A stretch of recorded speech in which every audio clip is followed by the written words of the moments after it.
मेरठ के सौरभ राजपूत हत्याकांड की तरह ही महसूमा के गांव अकबरपुर सादात में भी एक सनसनीखेज वारदात हुई है। अमित कश्यप की पत्नी रविता दूसरी मुस्कान बन गई। जिस तरह मुस्कान ने अपने प्रेमी साहिल शुक्ला के साथ मिलकर पति सौरभ की हत्या की, उसके शव के टुकड़े नीले ड्रम में सीमेंट के घोल में सील कर दिया था, वहीं ऐसी ही दरिंदगी रविता ने भी की। उसने पहले पति की गला दबाकर हत्या की, फिर उसके बाद सांप से डसवाकर पति अमित को मारने की योजना बनाई। सांप रखने का प्लान भी रविता का ही था। उसके कहने पर ही प्रेमी अमरदीप 1000 रुपए में वाइपर सांप खरीद कर लाया था। रविता ने अमरदीप के साथ मिलकर पहले से ही बनाई योजना के अनुसार शनिवार रात को पति की हत्या करके रविवार सुबह सांप के डसने से अमित की मौत की कहानी बिगड़ दी। यदि पुलिस पोस्टमार्टम न कराती तो अमित की हत्या का खुलासा कभी नहीं हो पाता। इस चौंकाने वाले खुलासे से पुलिस से लेकर हर कोई हैरत में है। इस मामले में मुख्य साजिशकर्ता पत्नी और उसके आशिक अमरदीप को पुलिस ने गिरफ्तार कर दिया है। आशिक अमरदीप ने बताया कि उसने अपनी प्रेमिका रविता के कहने पर उसके पति को उसके साथ मिलकर किस तरह मारा। मेरठ के महसूमा थाना इलाके में एक महिला ने अपने प्रेमी के साथ मिलकर अपने पति की हत्या कर दी। वो महिला रविता का जो प्रेमी है वो हमारे साथ है। क्या नाम है आपका? अमरदीप। क्या नाम है आपका? अमरदीप। अमरदीप, कब ये प्लानिंग हुई रविता के साथ मिलके कि उसके पति की हत्या करनी है? कुछ ही दिन पहले, 5-7 दिन पहले। हत्या कैसे की आप लोगों ने? हत्या वैसे गला दबाया उसका। दोनों ने मिलकर दबाया? जी। हाथ से दबाया, किसी और चीज से घोटा था? ना, हाथ से। क्यों दबाया, क्या कारण था? क्या रविता ने आपको ऐसा बोला कि आपने उसके पति अमित की हत्या कर दी? मारपीट करता था। मेरे पीछे कुछ लड़के लगा रखे थे जो मुझे रास्ते में रोक टोक करते थे। मुंह बांध रखा था। कुछ लड़के घर पे भी जाते थे। मेरी मम्मी ने मना करा कि ये नहीं जाएगा कहीं भी। 2 दिन लगातार गए। मेरा अंदर बढ़ का काम है, तैल पर था, काम करता हूँ मैं। तो खतरा हो गया था कि मुझे मरवा देगा। तो रविता के साथ ही वो बहुत ज्यादा गलत व्यवहार करता था। उसके साथ मारपीट, बेल्ट से और जी, फिर फोटो वगैरह कह रहा था कि तेरे डाल दूंगा, रिलीज करूंगा, और वो टॉर्चर करता था उसे। इस सांप का आइडिया कहाँ से है कि सांप डसने का एक प्लानिंग करते हैं कि सांप डसा है, सांप ने उसको डसा है, इस तरीके से पूरी कहानी बनाते हैं? ये आइडिया किसका था? रविता का। सांप कहाँ से लिया? महमूदपुर के निखिल नाम के लड़के से। कितने रुपए में लिया था सांप? 1000 रुपए में। तो सांप जब लिया तो जिंदा था सांप? वो हाँ, जिंदा था, झोले में ही था। उसकी लाश के नीचे किसने रखा? झोला रख दिया था वहाँ पे हमने ही। जब फिर झोला का तो फैल गया था वो नीचे ही। फिर हम आ गए थे वहाँ से। तो सविता ने भी सांप को पकड़ा था? सविता ने भी सांप को पकड़ा था? उसने नहीं। तो जो सांप था उस वक्त उसकी कमर के नीचे कैसे रखा? वो तो नीचे झोला छोड़ देता ना, तो झोले में से खुद निकल गया था। ये बताओ, ये प्लानिंग तुम्हारी जब हुई थी तो सांप वाली प्लानिंग बताई थी या सिर्फ गला घोटने की प्लानिंग हुई थी? सांप की। सांप की प्लानिंग? ये तो प्लानिंग कोई नहीं थी, गला घोटने कोई प्लानिंग नहीं थी। ये तो एकदम से ही हुआ है। रविता से कब से रिश्ते में थे तुम? तो वहाँ 6-7 महीने। कैसे मुलाकात हुई थी दोनों की? काम वगैरह पर जाते थे अमित के साथ, जब बातचीत हुई थी। तो तुम अमित के दोस्त थे पहले? जी। कुछ इस घटना, इस वारदात को क्या कोई पछतावा हो रहा है कि मैंने अपने दोस्त की हत्या की है? बहुत ज्यादा, बहुत ज्यादा बोला। अमित के घर वालों का कहना है कि फांसी की मांग कर रहे हैं। कितनी उम्र तुमसे बड़ी है रविता? ऐसे कोई 5 साल। अच्छा सर। तो ये वो कातिल अमरदीप है जो रविता के पति की हत्या इसने रविता के साथ मिलकर की है, अमित की हत्या की है। बताया है अमित का दोस्त था, अमित के साथ काम करता था, टाइल लगाने का काम था। लेकिन रविता ने इसको बताया कि उसका पति अमित जो है उसको उसके साथ मारपीट करता है।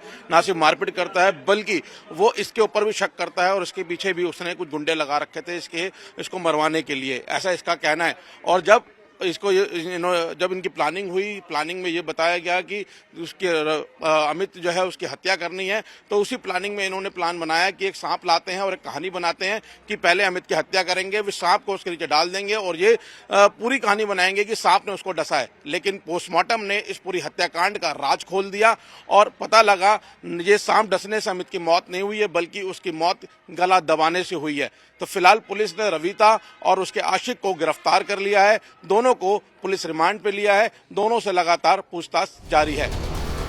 वहीं इस घटना के बाद अमित के मां बाप, जो बुजुर्ग भी हैं, और दिव्यांग भी, उनका रो रो कर बुरा हाल। अमित की माता जी हमारे साथ हैं। क्या नाम है आपका? मुनेश। कब पता लगा आपके बेटे की मौत हो चुकी है? मुझे लगा 8 बजे, सुबह सुबह के 8 बजे, जब ये लड़का ऊपर से चाय और परामठा लेकर आया, इसने भेजा और अपने पापा को दिया। तो जब ये देने आया तो जिन्ने की जो अंदर पैड़ी होती है तो उस पर देखना आई खड़ी होकर इसकी माँ। अच्छा, इनने कहा पापा पापा 3 फेरी, पापा होगा तो बोलेगा। फिर इनने रिजाई उतार दी, रिजाई उतार दी तो सांप की पूंछ तो सीने पे, और यो हाथ नू और यहाँ फड़ा, और यो हाथ नू लड़का नू यो मैं भारा झाड़ू लगा कर कूड़ा भर रही थी, भगा मेरे धोरा गया, अरे माँ पापा सांप ने खा लिया। और मेरे पास चला नहीं जाता तो मैं गोड्डी ढाकर एकदम चढ़ गई, अरे कहाँ खा लिया वो, तो सोरानू को आकर देख खत्म, वहाँ कुछ नहीं। बहुत सा बुझा, ए तू कहाँ थी? नुको मैं तो मेरे पापा का फोन आ रहा था, मैं तो फोन कर रही थी। मैंने कहा बिस्तर कौन लाया, खाट कौन लाया? आप खाट लाया, आप बिस्तर लाए। मन्ना का कपड़े झाड़े, नुको मुझे यो नहीं पता झाड़े क्या नहीं झाड़े। मैंने कहा तुझे सब पता, यो मुंह जो लौच रखा नु यो किन्ना लोंचा, आके नुको छोटी लोंडिया ना लौच दिया। छोटी लोंडिया, मैंने कहा इसका नखून तो है नहीं, छोटी लोंडिया ना कैसे लौच दिया? नुको हाँ, और मैं कहा यो गले पे, आके मुझे नहीं पता। फिर नहीं करो गई, मुझे नहीं पता। तो मेरा एकदम शक हो गया, वे जो दुश्मन है और यो मिली हुई है, यहाँ सब। तो हत्या कमरे के अंदर की गई थी, उसके बाद बाहर बिठाया गया। बेड पे करी हत्या दोनों ने।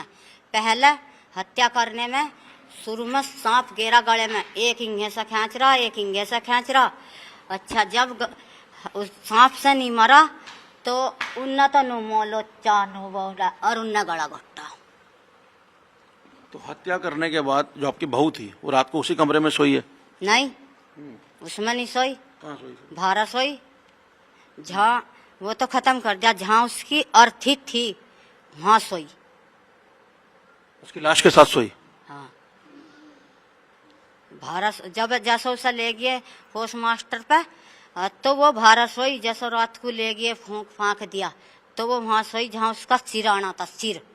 नहीं, जिस रात को हत्या की गई, हाँ। शनिवार की रात में? नहीं, भीतर अंदर कमरे में सोई।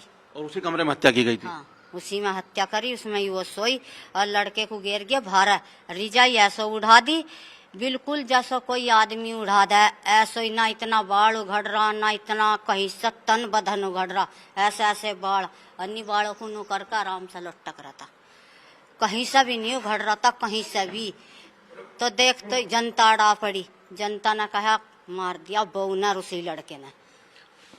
लड़का आपके घर में आता है, पूरी हत्या को अंजाम देता है, लाश बाहर ले आते हैं, आप लोगों को पता नहीं लगा कि रात भर इतनी गतिविधि हुई है?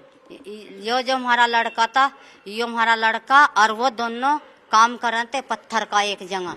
तो हम लोग भी कहते थे भाई आवे आपस में आ भी जावे। तो मेरे लड़के को और मुझे ऐसा विश्वास दे रखा था, जो विश्वास ना आवे बहू ने। मेरा लड़का नु कह देता, जो मेरे ये सब कहता मेरा परिवार नुको, माँ मेरी बेइज्जती कर रहे, माँ मेरी बेइज्जती कर रहे। और अब 1 महीने से हमें माँ बेटों को, जब से मेरा लड़का पिट्टा था लाके, जब से झारियत हुई थी, क्या यो कारण करवा रहे ये? आप लोगों को पता नहीं लगा कि आपकी बहू है, उसका कोई प्रेम पसंद चल रहा है किसी के साथ? ऐसो पता ही तो माँ बेटों को नहीं लगा हमें उनने सच्चाई पे, अपनी सच्चाई पे दे रखा था विश्वास। हम उसकी सच्चाई पे थे, मका नहीं ये वैसे ही कह रहे झुट्टो ही। और वो बात जब सच्ची लिखड़ी 1 महीना बाद हमें जब पता लगा। कभी ये नहीं पता लगा आप लोगों को कि आपकी बहू इतनी बड़ी साजिश रच सकती है हत्या की? नहीं, व्यवहार सामान्य था उसका? बहुत लाड प्यार से रखा था, झगड़ा भी नहीं करा था, कभी पोके भी देता, चाय पानी भी बना कर देता। पर यो कारण नहीं लगा था यो क्या राच रच रही। क्या मांग करते हैं सरकार से, प्रशासन से, क्या मांग करते हैं आप? न तो जी नहीं मांगा भाई, इन्हें दोनों को फांसी लगनी चाहिए। जब मेरा मार दिया इन्होंने तो इन्हें भी फांसी लगनी चाहिए, सीधा सा कोई नहीं होने का, सीधा नहीं मंजूर है मुझे। पहले मुस्कान और अब रविता, पति पत्नी और वो के चक्कर में हो रहे मर्डर वाकई रिश्तों के वजूद पर ही सवाल खड़े करने लगे।